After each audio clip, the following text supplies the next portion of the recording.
Let me ask you two questions. Who are you as your authentic self?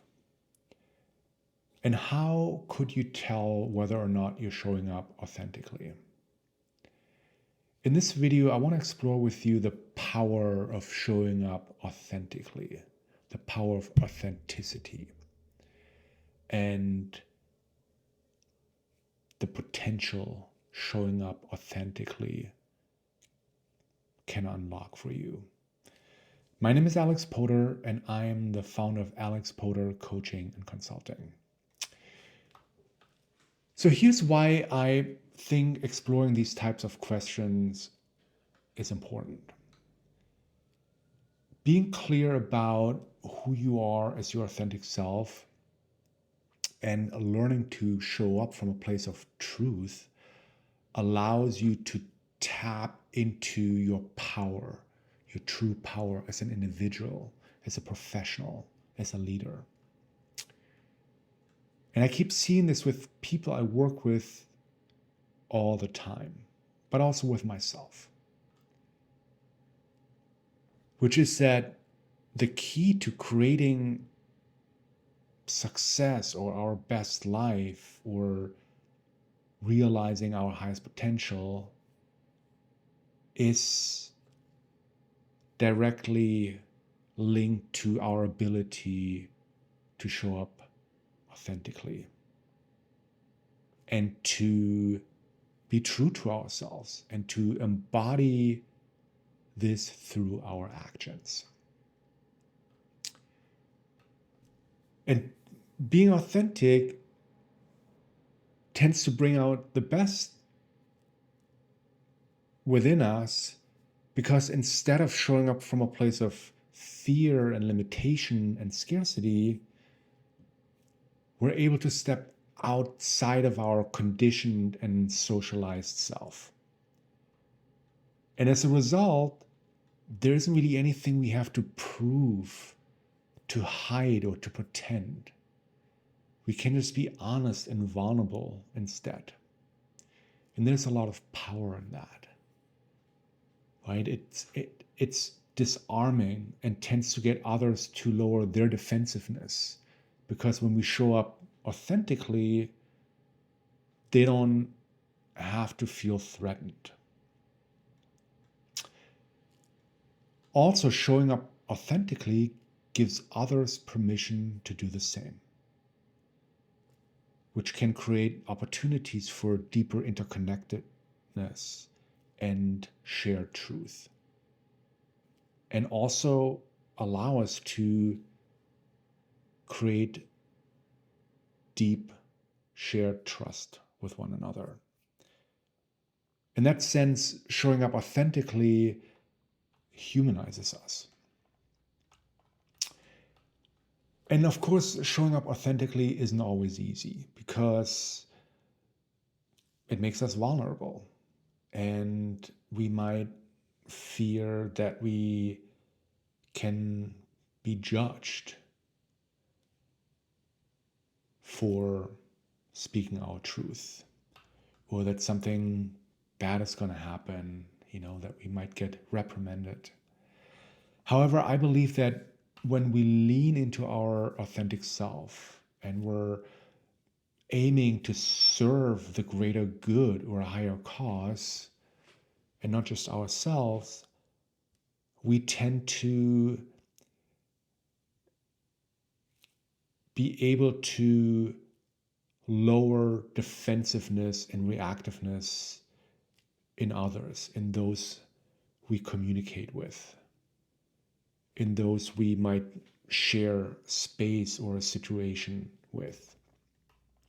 Because here's why: true authenticity doesn't come from ego or resistance. It comes from a deeper place of wisdom, love, and truth. And when we're tapped into this deeper sense of wisdom, love, and truth, others can notice that. And what usually happens is that it activates or awakens the same part in them, the part that is rooted in deeper wisdom, love, and truth. And this allows us to show up in a way that doesn't trigger fear or resistance or defensiveness in others. But the key is to learn that that's true by showing up authentically, by practicing showing up authentically, embodying showing up authentically, so that we can learn that it's safe to show up authentically. Now, conversely, I have found that if we don't keep exploring our true authentic self, we tend to stay stuck in conditioned behavioral patterns that are driven by the need to please others, which is something I can relate to because I am a people pleaser. We also tend to engage in behavior that is driven by what other people or what society expects from us. And also, it is driven by a need to stay in our comfort zone, right? Because being authentic means we're doing something that comes from a place of presence, from a place of wisdom, from a place of truth. It's not coming from a place of conditioning.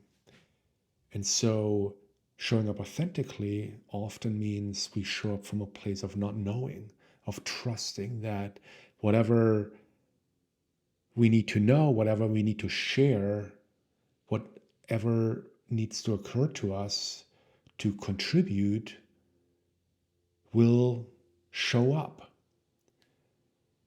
And this means that we don't always know what might occur to us when we show up authentically.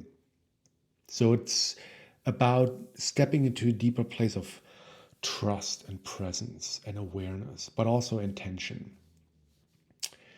And of course, being caught up in conditioned behaviors such as wanting to please others, wanting to meet other people's expectations, it does give us a sense of perceived safety because we're doing something that we know other people will approve of. And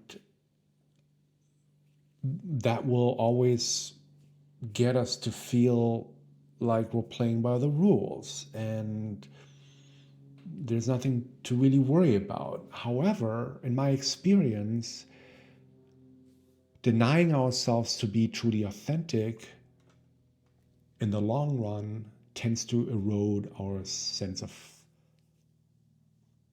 confidence. It also dampens our spirit. And it causes us to shrink, to not be able to fully step into our true potential. And that generally just doesn't tend to make us feel good. We know that at a deeper level, not being authentic creates inner disharmony, inner imbalance. So here are some reflection questions that I'd invite you to explore so that you can discover more deeply who you are as your authentic self. Who are you as your authentic self? Where in your life are you not showing up authentically and hiding who you truly are? What are you risking by not showing up more authentically? What do you think is possible for you if you showed up more authentically? What specific steps can you take to show up more authentically? And I want to really invite you to reflect on those questions. Maybe take some time to journal on those questions, because I believe that they can reveal powerful insights and help you connect to your true, authentic self. In my experience, when we show up more authentically and live from our truth, we start to unlock abilities and powers that weren't available to us before. Also, by showing up more authentically, our ability to create a positive impact in all areas of our lives that are important to us increases exponentially. So this means that practicing showing up more authentically essentially benefits everyone that we're connected to. Us, those we love, those we work with, people in our community, people we connect with as we move through the world. And I truly believe that tapping into our true authenticity and showing up authentically is a contribution and also a gift to the world. If what I shared with you resonates with you, please share the video with others that might benefit from it, and please consider hitting the like button and consider subscribing to my YouTube channel. Thanks for watching, and I will see you in the next video. Bye for now.